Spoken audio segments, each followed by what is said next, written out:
Today, we're diving into an idea that suggests there's a hidden dimension to Islam, a mystical heart that goes way beyond just laws and rituals.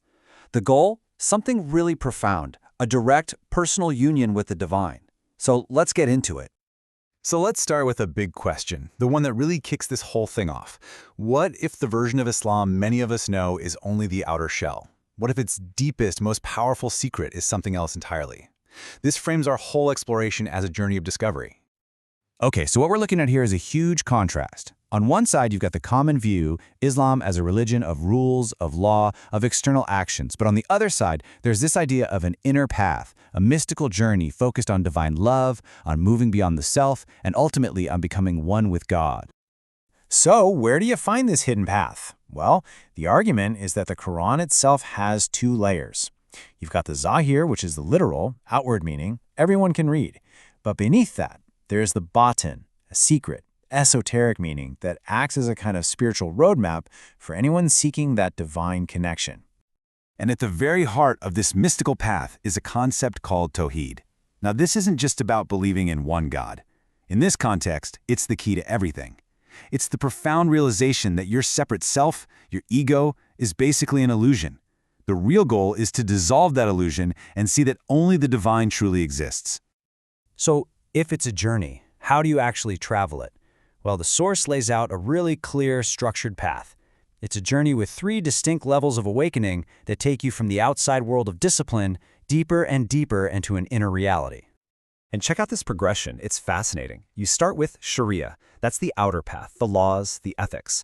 But the key argument here is that that's just the foundation, the starting point. From there, you move to Tariqa, the inner path of mystical practices. And if you follow that, it leads to Haqiqa, the direct, unfiltered experience of divine reality itself. But then, get this, there's a secret 4th stage. It's called Marifa, or absolute gnosis. This is a total game changer. It's not about knowing about God from a book, it's the actual state of being one with God. And to get there, it requires something called fana, the complete and total annihilation of the ego. And this quote? It just nails the whole concept. He who knows himself knows his Lord. It connects that journey inward, the journey of self-discovery, directly to the ultimate prize, divine knowledge, marifah. The path to God, it turns out, runs right through you. So, you might be wondering who kept this tradition alive? The source claims that as the more literal, legalistic version of Islam became dominant, it was the Sufi masters, the poets, the mystics, the saints, who became the guardians of this secret, mystical heart. And of course, you have to talk about Rumi. He's probably the most famous of them all. He had this incredible gift for framing the entire spiritual quest as a passionate love story. In his poetry, the human soul is the lover, and it's just filled with this intense yearning to reunite with its source, the divine beloved. I mean, listen to this quote from him. It perfectly captures that idea of tawheed, of oneness. The destination isn't some far-off place you have to get to. It's a reality you wake up to, the realization that you are never actually separate from the divine in the first place. Then you have a much more intense figure, Al-Hallaj. He's presented as someone who took this to the absolute limit. He didn't just understand this final stage of union, he embodied it so completely that it led him to say something that would ultimately get him executed. And this was his famous and incredibly controversial statement, "I am the truth." Now, from a literal point of view, that sounds like blasphemy, like he's claiming to be God. But from the mystical perspective, it's the ultimate expression of ego death. The I of Al-Hallaj was gone. All that was left to speak was the truth, which is another name for God. So this brings us to the real goal of the whole path. It's not about just believing something. It's about a direct experience. And you get there by systematically dismantling the ego, the sense of self, to experience that divine oneness for yourself. The central concept for this is fana. It translates to annihilation, which sounds pretty intense, right? But it refers to this mystical idea of dying before you die. We're not talking about a physical death, of course, but the death of the false self, the ego, which is seen as the only thing standing between the soul and God.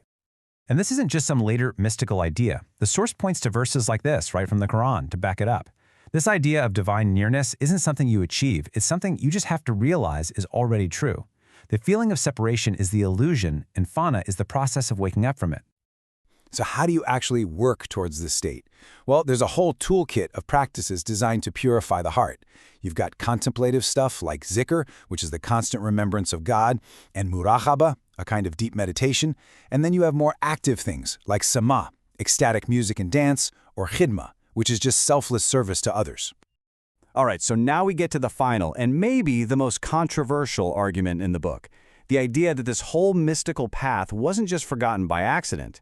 The claim is that it was actively pushed aside, even hijacked, by a completely different way of seeing the faith. The argument goes like this. As Islam expanded and became a massive empire, the focus shifted. It became easier for political and institutional powers to manage a religion based on rigid, external rules. So that personal, messy, inner journey of transformation got sidelined in favor of just making sure everyone complied on the outside. To make this point, the author brings up this pretty chilling prophetic warning. It speaks of a time when the religion would have all its outer forms, the name, the book, the buildings, but the inner spirit, the actual guidance, would be gone. The shell would be there, but it would be empty. And so the whole thing ends with a call to action. It's a call to restore what the author sees as Islam's original mystical path.